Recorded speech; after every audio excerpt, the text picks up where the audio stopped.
Hello there, Andrew D. Pope. This video is about the concept of trying to avoid loneliness and some of the perils inherent in that if we try too hard, and also thinking about being alone and why alone is not the same as loneliness. Quite an interesting differentiation between the two, and many people get confused. Self-confident people do understand the difference. Emotionally intelligent people understand the difference. So I'll share some of my thoughts on this topic with you today in this video. And I want to set the scene with quite a poignant quote, I think. It's a line from a film starring Robin Williams. So here comes the line. It's quite a long one. I'll put it up on the screen for you. I used to think the worst thing in life was to end up all alone. It's not. The worst thing in life is ending up with people who make you feel all alone. Line spoken by Robin Williams playing Lance in the film World's Best Dad. I mentioned it was a poignant quote, and it is, because many people fear loneliness. It's a terrifying thing for some people, this idea of being lonely. And quite often, these are people who have not experienced or are not appreciative of and used to actually being alone. So sometimes being alone is a good thing to practice being. We need our space now and again, and being alone does not mean lonely. But as I said, many people mix this up.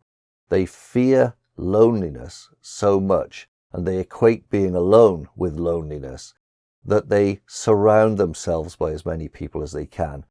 Now, if this works out and you're surrounded by wonderful, uplifting, supportive people, then happy days. Keep doing that. There's no issue. However, the risk is, in an effort to stave off loneliness, in an effort to avoid being alone, some people just hang around with whoever they can get into their lives. And if those people are not supportive, if those people are negative, if those people are controlling, manipulating, all of the bad things, if they treat us badly, it's not great. It's very difficult. It's a toxic environment. And these can be people who make you feel lonely, as the quote says there. I'll talk more at the end about one of the key things to remember when you are alone and why it's important to build certain things up so that if you are alone, not only can you survive it, you can actually enjoy being alone. Certainly for short periods of time. It's quite a nice place to be sometimes. We need to be alone. We're social creatures, but we also need our alone time sometimes. It's okay to do that. You don't have to be lonely, and I'll explain why a little later. So we've got this idea that people around us will stave off loneliness. And if that is you, and you are finding that the people around you are problematic, and they are causing you grief, basically, they're dragging you down, you've got to find a way to escape that.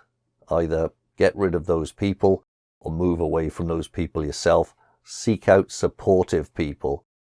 Work out ways to actually get used to being alone, and then you can start to incorporate wholesome, healthy, supportive people back into your life.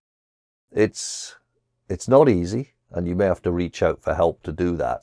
But I would encourage you to do that. Don't accept second or third or fourth best just because you believe that having people around you is better than having nobody around you. This now leads to the concept of being alone. Why do we need it? Why is it valuable to us, this idea of alone? Well, we can discover ourselves when we're alone. That does terrify some people. But hear this as a concept. Wherever you go in the world, wherever you are always there. You cannot take a holiday from yourself, because wherever you go, whatever you do, wherever you are there with you. So here's an interesting thing. Even though we're alone, we're never actually alone in reality. And the trick is to become your own best friend, to become your own ally. And this, I think, is the bit that escapes people. It frightens people, because many of us, and I for many, many years, I have to confess, was not my best friend. I was a bully to myself. I was a nightmare, really. And I treated myself quite often worse than my own worst enemy. My self-talk was incredibly negative. And I think that does terrify people. That's the thing we need to work on. Because when we do that, when we take some alone time, when we embrace that terrifying prospect of just being alone with ourselves, we can start to work on our relationship with ourselves. We can meet ourselves. We can introduce ourselves to ourselves. And we can start to make friends with ourselves. We can find the true us. And as I say, that can be quite scary, but it's transformative when you do meet and find that you actually like yourself, and you can have a good relationship with yourself, and you know that wherever you go in the world, you will always have a friend.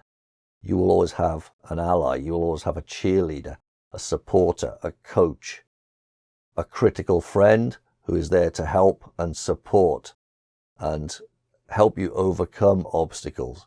And here's the thing, that gives you that independence to be unafraid of being alone for a while and selecting then the people that are really going to make a difference in your life, not just reaching out and trying to associate with as many people as you can.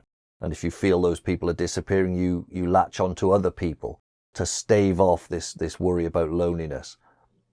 But if you're alone and you're your own best friend, you can't be lonely. So it does seem counterintuitive, but self-confident and emotionally intelligent people know these things. You may need some help to do this. You may need to reach out to a coach or a mentor or a trusted friend, but it is well worth doing this. Practice taking some time to be alone and just get comfortable with yourself. Meet yourself. Introduce yourself to you.